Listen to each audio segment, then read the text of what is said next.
Yo, what's poppin', everybody? It's your boy Dominic, aka Dom the Cyber Genius, coming back to you guys with another video. This video is gonna be on malicious Google Ads, how Google Ads have been being abused lately by threat actors, and what the latest campaign is for these threat actors pushing out their phishing websites. So let's get into it and let's break it down, baby. Let's go! Hey everybody, here's my cyber threat intelligence report on the latest phishing campaign revolving around Google Ads.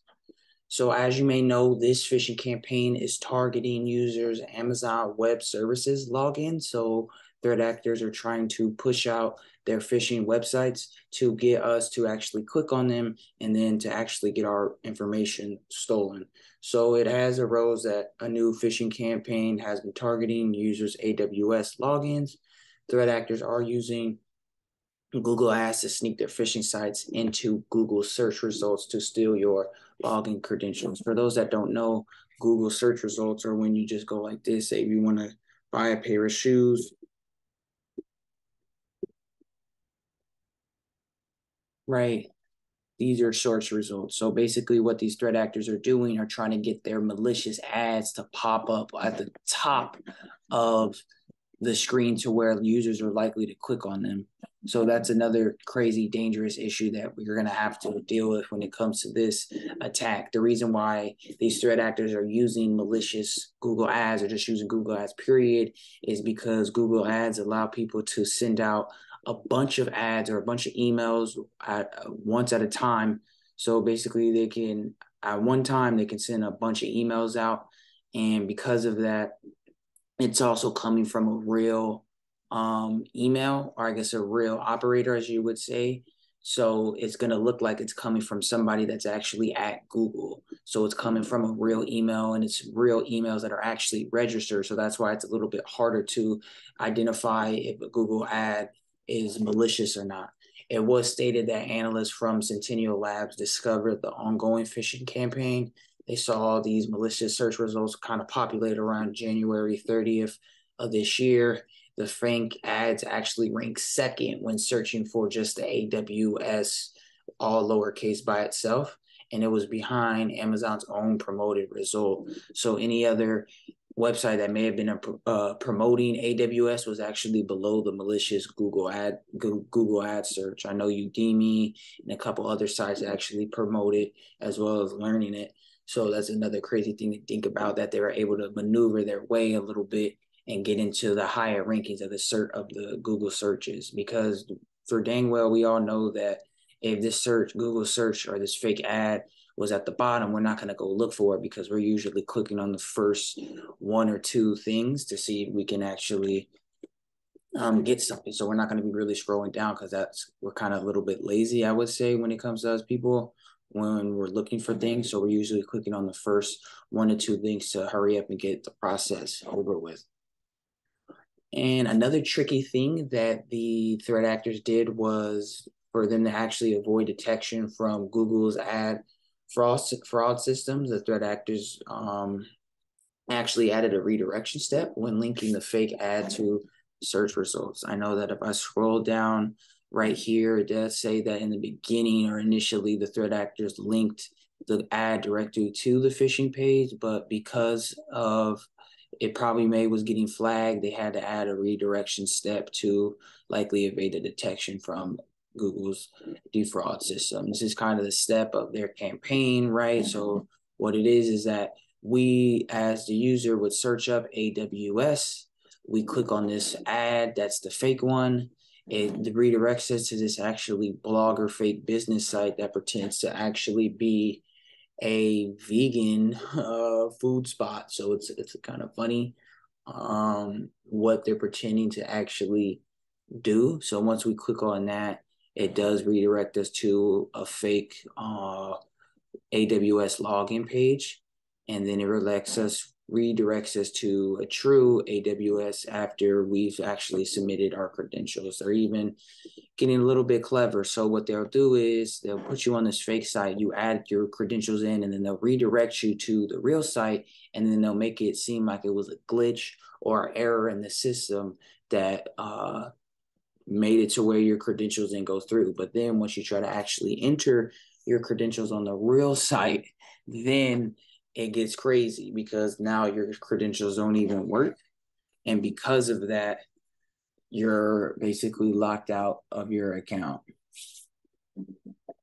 Another thing they did say was that when the users are on this fake AWS website or Amazon Web Service website, they did say that they are prompted to log in, and for the two options, just for the threat actor to distinguish the data and organize it, they allow the two users or the user to actually either log in as a root user or log in as an IM user.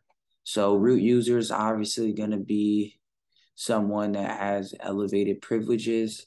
So that's going to be another really, really specific thing they're doing. This could be internal spear phishing. You could categorize it as that just because they're actually targeting certain users. They're not trying to get a regular user. I know that IM is more of like an IT related thing. I know those are the groups of people that help out with some technology issues when it comes to the IT department.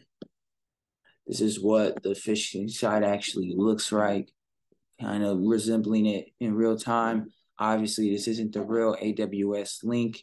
Threat actors are going to use different colors. They're going to use the same colors, as you would say, as the regular company. They're going to be using the same logos, the same wording, the same branding, just to masquerade themselves and make the actual website look like the real one. These were the 4 websites that Centennial Labs did seize, or I guess they did not seize, but they were the ones that they actually saw. The reason why they have these brackets here is because it's called defanging. So whenever you're dealing with malicious scripts or executables or even website, you don't want that to get activated or executed on your system. So you have to defang it and put these in here to make it to where this link isn't actually valid. So now that we're on to the TTPs, the first one is going to be a big one, defense evasion. So this is going to be masquerading. They're making the link look real. They are copying the brand's image, their colors, their logos, things like that to make it look like they're actually Amazon Web Services. They're masquerading the links. They're masquerading the actual Google ad to make it look legit, but in reality, it's all fake. Execution, anything that comes together when it comes to a phishing attack is going to always have user execution in it.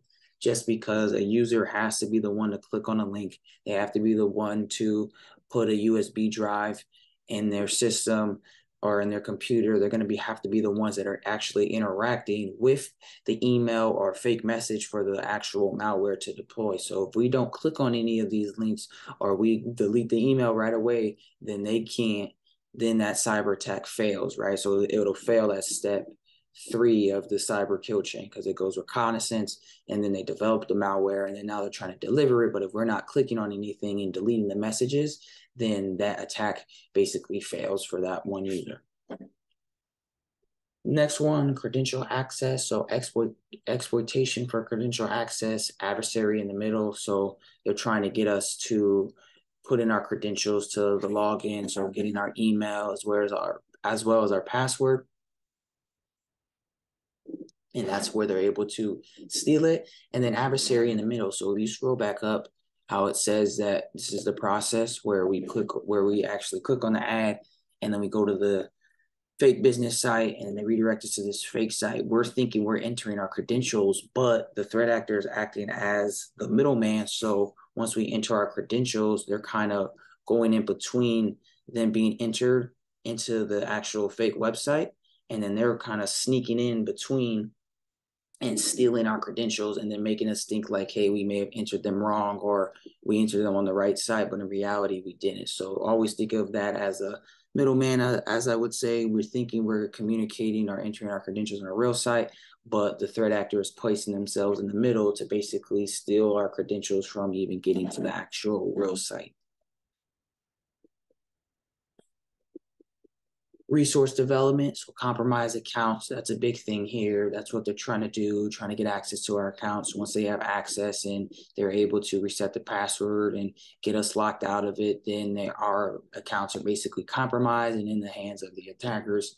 Privilege escalation, as you see here, they want root and IAM users. So this is why, or IAM users, sorry, but they're trying to get these high-level users that have high-level privileges. So that's why they're going after privilege escalation and then valid accounts. So just abusing them.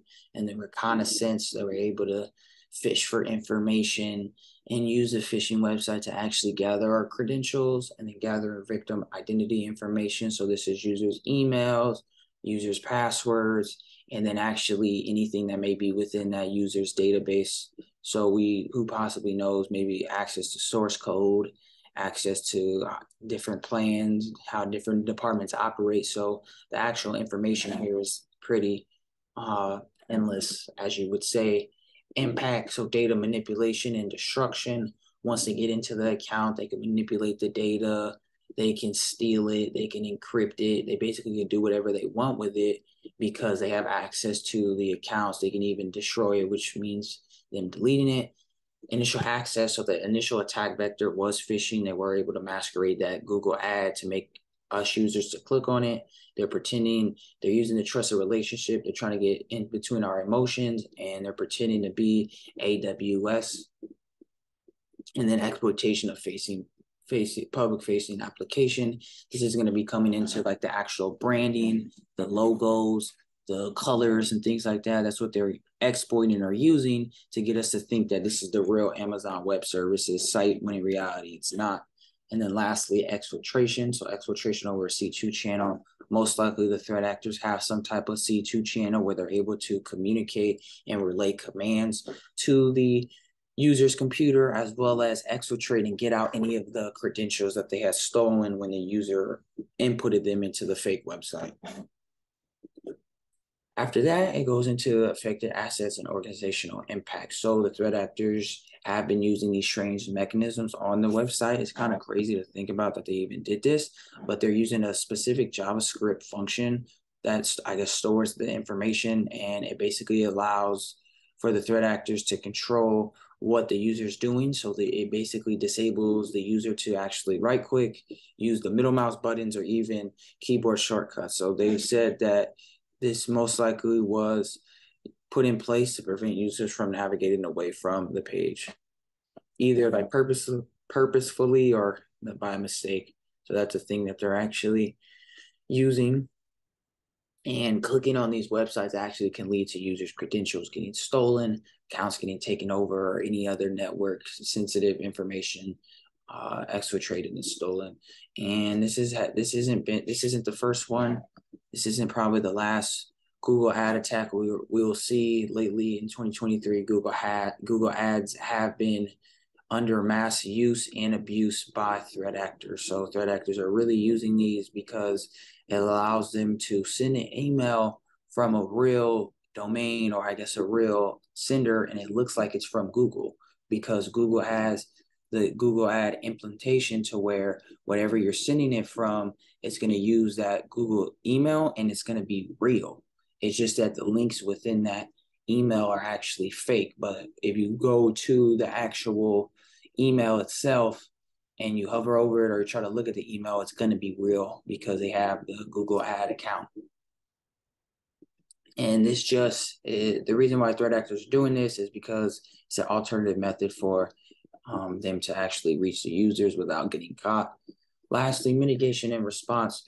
Google has stated that they have strict app policies when it comes to this type of stuff. They are aware of the spam content, and they're trying to work hard pushing in when it comes to putting it into it. I think it's cap. That's why I put CAP right there. Cap, baby. I haven't really seen anything that they've done lately. Users are still getting hit with this. Yes, we need to inform and train our employees as well as the end user on the dangers of these types of attacks. Yes, we're not all perfect. There's going to be days where we have bad days, and we're going to be hit with an attack, or we're going to click on a phishing email. the best we could do is at least inform the users about what's going on and what to actually look for. So then at least we prepared them the best we can, and they wouldn't be able to say, hey, we didn't. And Google themselves have said that if they do see these types of emails, that people should report them. And any of the emails that do contain spam links, they should do the same. Also, another tip that people or users should implement is making sure to be wary of these types of messages. Don't always go clicking on different links or downloading any attachments from unknown senders. You never know what's out there or what they can actually do. And here's another tip that I'm going to show you guys. I'm going to full screen real quick. So if we type in AWS, right? This is another thing. If you see, there's sometimes a lot of companies have these ads where, hey, they're trying to, it's basically an ad promoting whatever service you're looking up, right? So the best thing to do is not to right away just click on this ad. You want to scroll down till you actually find the real or the actual website for that vendor, and then you'll click on that, and then you're at the regular real page instead of clicking on this ad, because maybe threat actors are able to get the ad to appear at the top.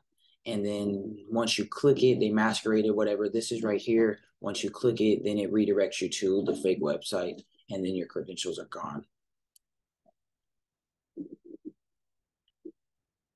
And that's really it for my cyber threat intelligence report. Shout out to Bleeping Computer for making this really good article. I hope everybody learned something today. Hope you guys enjoyed it. Like, comment, subscribe. Tell me what you guys want to see next, and you already know the deal. I'm out. Peace.